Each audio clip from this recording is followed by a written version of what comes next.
இந்த aryl side உள்ள bond என்ன ஆகாது, பிரேக் ஆகாது.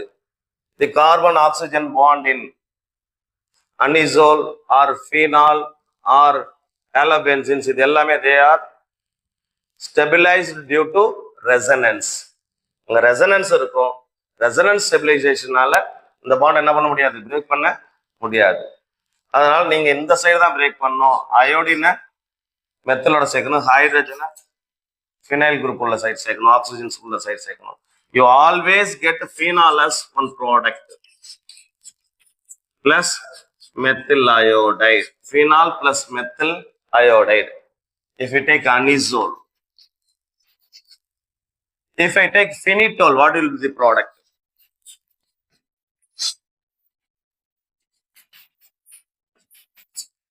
நான் phenitol எடுத்துக்கிறேன்.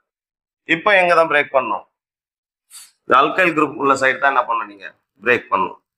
அப்போ இங்க பிரேக் பண்ணீங்கன்னா இங்க ஐ இங்க ஹெச், ப்ராடக்ட் ஆட்டோமேட்டிக்கா ஃபீனால் கிடைச்சிடும்.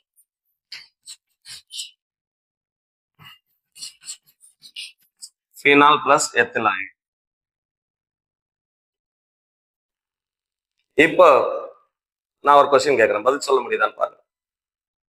டைஃபீனைல் ஈத்தர் எடுத்துக்கலாம், ஃபினாக்சிபென்சீன்.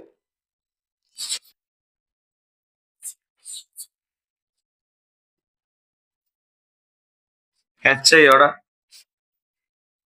ரியாக்ட் பண்ண என்ன ப்ராடக்ட் கிடைக்கும்? எங்க ஆக்சிஜன் மேல லோன் கார் இருக்கும், அது இந்த சைடும் டீலோக்கலைஸ் ஆயிட்டு ரெசனன்ஸ் ஃபார்ம் ஆகும். இந்த சைடு உள்ள பென்சின் சான்சஸ் இருக்கு. அப்ப இந்த பாண்டையும் நீங்க பிரேக் பண்ண முடியாது, இந்த பாண்டையும் பிரேக் பண்ண முடியாது. அப்போ this reaction usually won't take place. இந்த ரியாக்ஷன் என்ன ஆகாது, நடக்காது.